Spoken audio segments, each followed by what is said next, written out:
I'm Kara. I'm not a woman, I'm not a man, I'm trans, and I use they and them pronouns. Now, let's deal with this social fact and the fact of my stating it together. Maybe you don't see why we have to deal with it together. Maybe you think it's just my problem and that I should deal with it by myself. But it's not just my problem, it's our problem.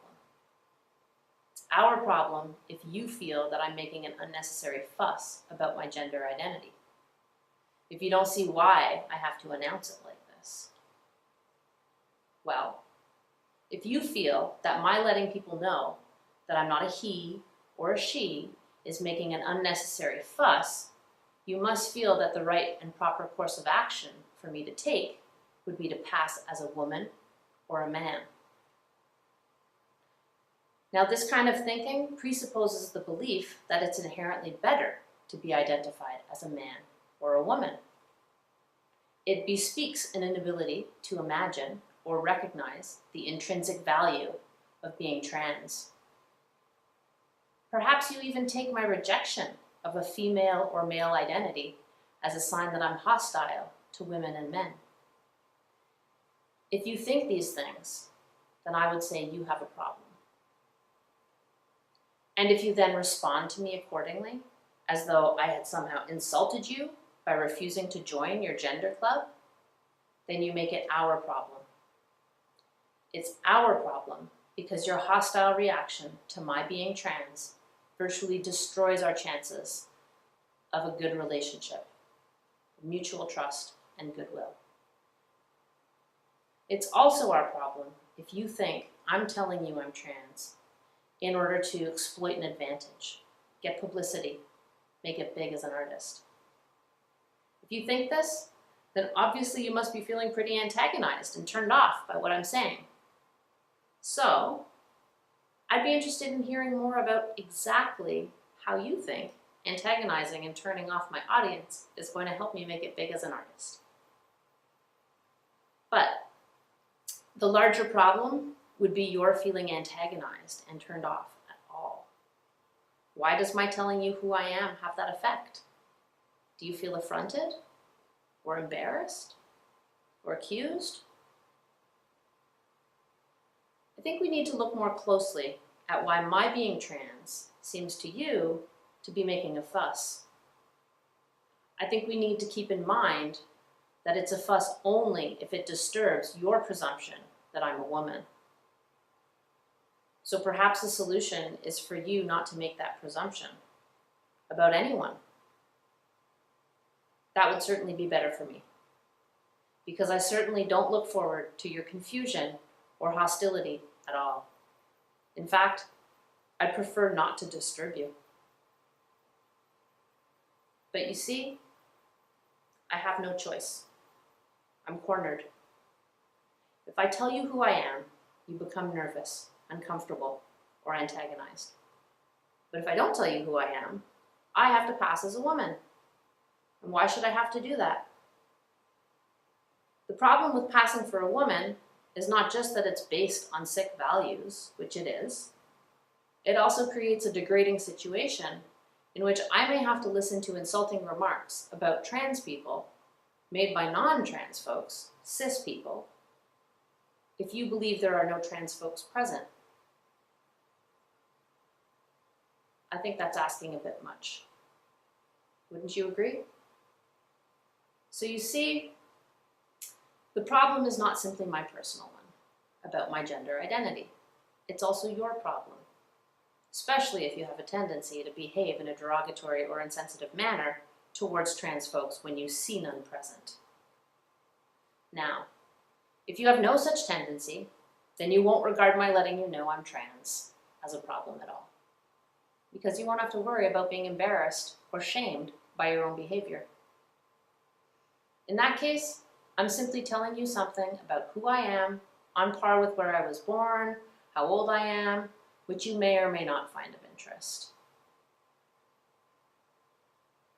Furthermore, it's our problem if you think that the social fact of my gender identity is in any event just a personal special fact about me.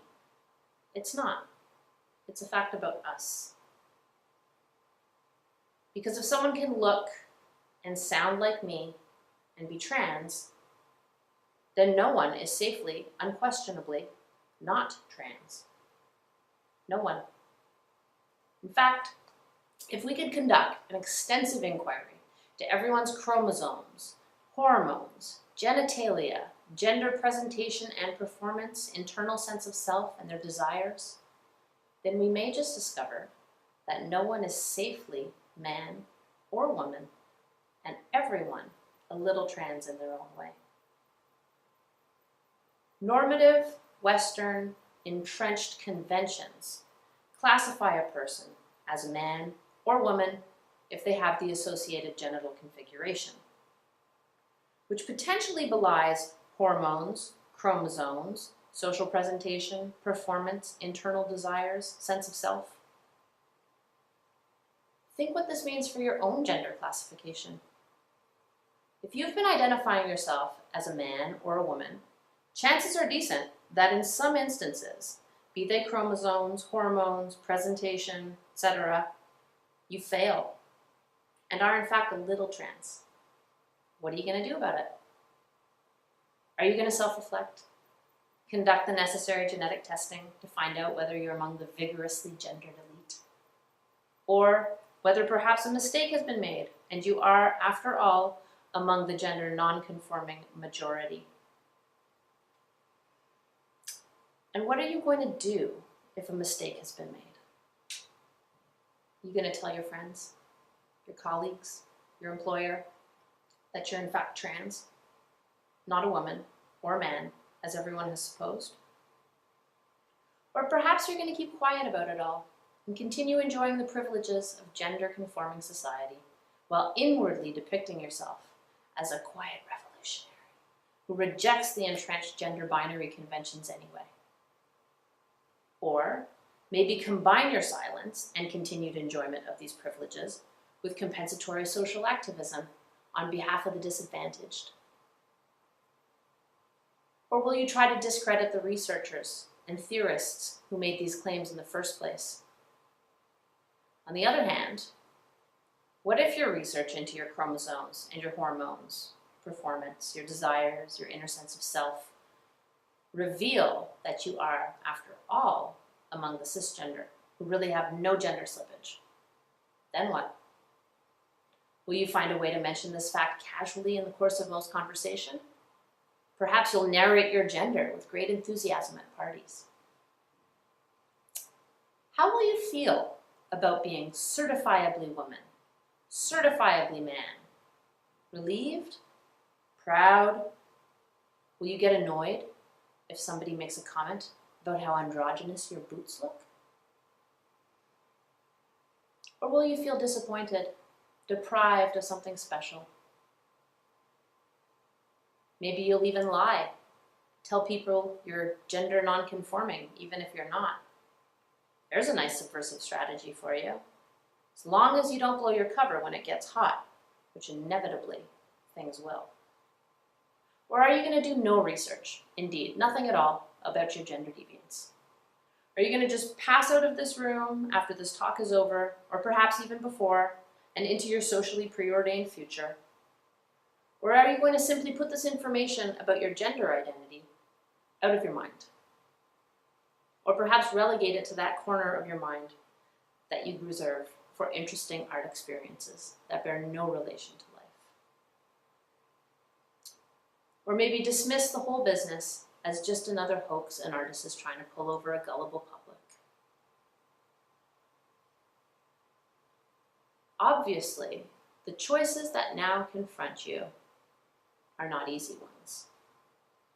They're so problematic that you may be finding it difficult to concentrate or think seriously about them at all.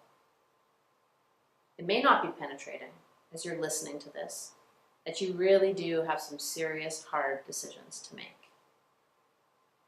But remember, now that you have this information about your gender identity, whatever you do counts as a choice.